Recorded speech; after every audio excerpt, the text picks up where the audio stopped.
विद्यार्थी मित्रों, आज हम कक्षा 7 विषय हिंदी काव्य 5 धरती की शान काव्य के बारे में पढ़ेंगे, जिनके कवि है पंडित भरत व्यास जी। पंडित भरत व्यास जी हमारे जाने माने गीतकार थे। आपका जन्म 18 दिसंबर 1918 में राजस्थान के चूरू गांव में हुआ था। अपने कई गीतों की रचना की है। यह गीत सन 1938 में आई हिंदी फिल्म गाँव गोरी से लिया गया है।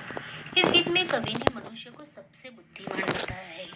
मनुष्य ने अपनी बुद्धि और कठोर परिश्रम के आधार पर जल, स्थल और आकाश में कई उपलब्धियां अर्जित की है। मनुष्य प्रकृति को बहुत सीमा तक अपने अनुकूल ढालने में सफल हुआ है। अब देखो, इस गीत में कवि ने सबसे ज्यादा वह मनुष्य है। हम लोग जानते हैं कि कितने जन्मों के बाद हमें मनुष्य का जन्म मिलता है। प्राणी, पक्षी आदि को तो भगवान ने क्या है कि सोचने समझने की विचार शक्ति दी है, लेकिन सबसे जन्म अच्छा होता है तो वो मनुष्य का है, क्योंकि मनुष्य में बुद्धिमान बताया गया है।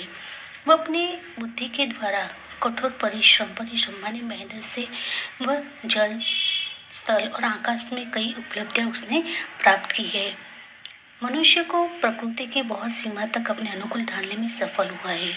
प्रकृति माने स्वभाव भी हो सकता है, कुदरती जो होता है वो प्रकृति भी बताया गया है, तो वह सीमा तक अपने अनुकूल ढालने का में भी वह सफल हुआ है। मनुष्य के लिए कोई भी कार्य असंभव नहीं है। मनुष्य जो चाहे वह कर सकता है। यही काव्य में अंतर्निहित है और यही बात मनुष्य में महानता का प्रमाण है। अब हम काव्य के बारे में पढ़ेंगे। धरती की शान तू, भारत की संतान, तेरी मुट्ठियों में बंद तूफान है रे, मनुष्य तू बड़ा महान है। शान, वैभव। तो इसमें देखो, हे भारत के पुत्र, तू इस धरती का गौरव है। भारत माने भारत माता का पुत्र, तो इस धरती का गौरव है, शान है। तेरी मुट्ठियों में तूफान बंद है। तू जो तूफानों को भी अपने वश में करने की ताकत रखता है। ये मनुष्य तो बहुत ही बड़ा महान है। तू जो चाहे पर्वत को फोड़ दे, तू जो चाहे तो नदियों के मुख को भी मोड़ दे। फोड़ दे माने तोड़ना, मोड़ दे माने दिशा बदलना। तू जो चाहे माटी से अमृत निचोड़ दे, निचोड़ना माने किसी चीज निकालना। तू जो चाहे धरती को अंबर से जोड़ दे, अंबर माने आकाश। अमर तेरे प्राण मिला तुझको वरदान, तेरी आत्मा में स्वयं भगवान है रे। देखो, इसमें क्या बताया गया है। हे मनुष्य, तू चाहे तो पर्वतों को भी तोड़ सकता है, कि तुझ में इतनी ताकत है कि बड़े बड़े पर्वत भी जो होते हैं वह मनुष्य तोड़ सकता है। तू अगर चाहे तो नदियों का जो बहाव होता है उसकी दिशा भी अगर तू बदल सकता है। तू अगर चाहे तो मिट्टी से अमृत भी निकाल सकता है, कि मनुष्य में इतनी ताकत है कि मिट्टी में से भी वह अमृत निकाल सकता है। तू चाहे तो धरती को आकाश से जोड़ सकता है। मनुष्य में इतनी ताकत है वे धरती को आकाश से भी जोड़ सकता है। तो हम कहें कि वह मनुष्य आज अंतरिक्ष तक पहुंचा है, तो वह धरती और आकाश को भी जोड़ सकता है। तो अपने अनोखे कामों से मरकर भी अमर हो सकता है।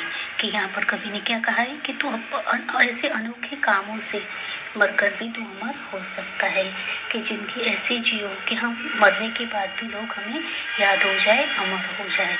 जैसे हम आज कहे कि महात्मा गांधी जी, डॉक्टर कलाम जी, भगत सिंह, वह मरकर भी वह सब अमर हो गए, लोग भी आज उनको याद करते हैं। तो हे मनुष्य, तू मरकर भी अमर हो सकता है।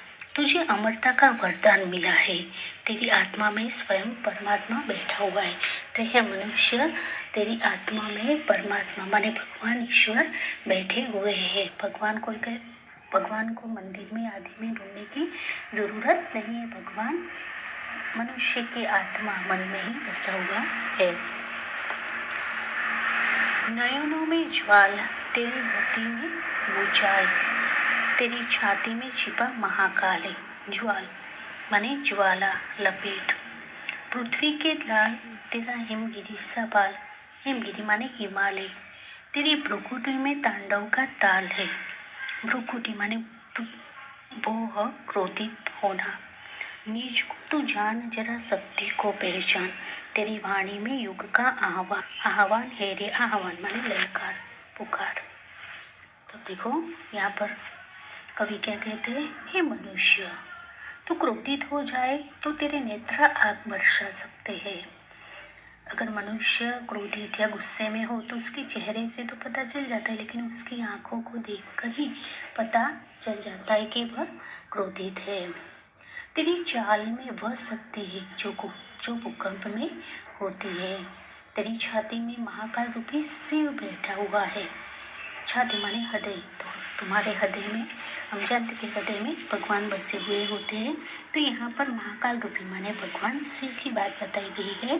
तो तेरी छाती में महाकाल रूपी शिव बैठा हुआ है। ये पृथ्वी के पुत्र, तेरे पास हिमालय जैसा उच्च दर्जे का दिमाग है। हम लोग जानते हैं कि हे पुत्र, तुम्हारे पास हिमालय जैसे बड़े ऊंचे, हिमालय बड़ा ऊंचा होता है तो उसके दर्जे जैसा दिमाग तुम्हारे पास है। तो अगर क्रोध में अपनी वो तिरछी कर दे तो उसका वही असर होगा जो शिव के तांडव के ताल में होता। भू का अर्थ हमने यहाँ पर क्या बताया है, क्रोधित होना। तो यहाँ पर क्या कहा गया है कि अगर तू क्रोध में अपनी भोग तिरछी कर दे तो जैसे शिव, भगवान शिव जो तांडव ताल करते हैं, तो तांडव के ताल में हे मनुष्य तू अपनी शक्ति को पहचान। हे मनुष्य तू अपनी शक्ति को पहचान, क्योंकि तेरी वाणी में ही युग का ललकार है। तेरी आवाज में सारे युग की आवाज है। धरती सा धीर तू, अग्नि सा वीर, तू जो चाहे तो काल को भी थाम ले। पापों का प्रलय रुके, पशुता का शीश झुके। प्रलय माने विनाशीलता। तू जो अगर हिम्मत से काम ले, गुरु सा मतिमान माने बुद्धिमान। पवन सा तू गतिमान, तेरी नभ से भी ऊंची उड़ान है रे। नभ माने आकाश। हे मनुष्य, तुझमें धरती जैसी धीरज। अब देखो कि मनुष्य, धरती माता जो एकदम धीरज होती है, तो इसी तरह है मनुष्य, तुझमें धरती जैसी भी धीरज है। तुझमें अग्नि जैसी शक्ति है। तू चाहे तो काल को भी रोक सकता है। तू अगर हिम्मत से काम ले तो पापों की विनाशीलता भी रुक सकती है, और आदमी को हैवान बनाने से भी रोका जा सकता है। तुझसे महान देवगुरु जैसा बुद्धिमत्ता है, और तू पवन की तरह गतिशील भी है। तू आकाश से भी ऊंचे पहुंचने की शक्ति रखता है। तो यहाँ पर कवि क्या कहते हैं कि हे मनुष्य, तू इतना महान है कि देवगुरु जैसी तुझमें बुद्धिमत्ता भी है, और पवन की तरह तू गतिशील। पवन जो होता है वह एक तरह पवन बहता है तो एक ही जगह पर गतिशील रहता है, ऐसा तो गतिशील भी है। तो आकाश से भी ऊंचे जाने की शक्ति रख सकता है। तो विद्यार्थी मित्रों, आशा रखती हूँ कि काव्य 5 आपको समझ में